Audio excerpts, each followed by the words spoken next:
Shalom, Baruchim Habayim, and welcome back to the virtual village at 5959 online. I'm Rabbi Michael Zedek. I'm Rabbi Emeritus of Emmanuel Congregation, and I'm glad you are joining with me today for our Sefirat Omer project, Seeking Virtue on the Way to Sinai. For anyone who's joining us, or as the script tells me to say, new friends, the Omer is the period of time between Passover and Shavuot.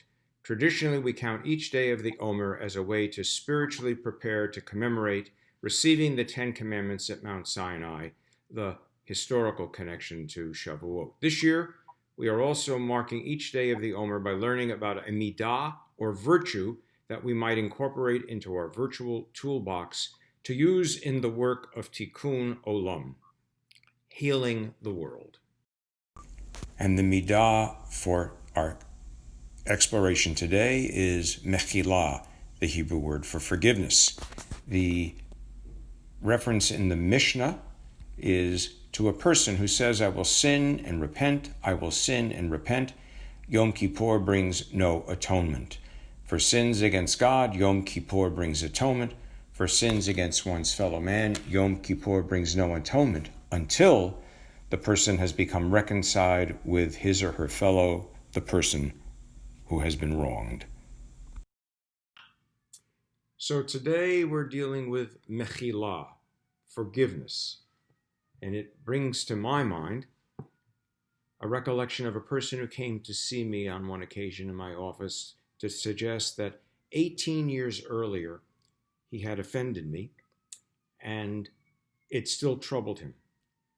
I had to forthrightly tell him in a storytelling way that I had no recollection whatsoever of that what he was sharing with me. In fact, I shared with him what I think of as a famous story.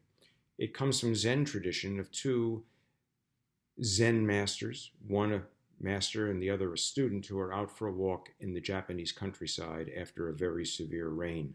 And as I'm recording this, we're having the wettest May in Chicago history, and the Chicago River has overflowed its banks, and areas in our community have experienced some flooding, so it's of the moment.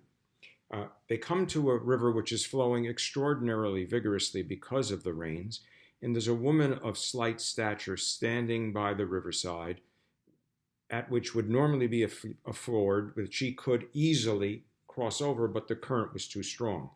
Without hesitancy, the Zen master picked the woman up and carried her across the stream.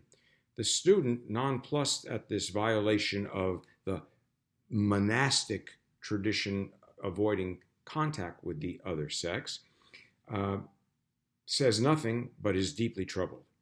6 hours later, the story goes, the master turns to the student and says, "What's troubling you?" And he responds, "The woman at the stream. I don't understand. How could you do that?" And the master tells him, "Her? I put her down hours ago.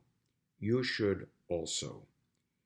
I find that story engaging, not the least of which it suggests life is too short to hold on to simply the complaints and disturbances, and it involves not forgetfulness, but a certain sense of what it means for forgiveness. For if sin means missing the mark, have we not all found ourselves in that circumstance? And now please join me for the blessing for the counting of the Omer. Baruch atah Adonai Eloheinu melech haolam asher kitshanu b'mitzvotav v'tzivanu al Sefirat haOmer.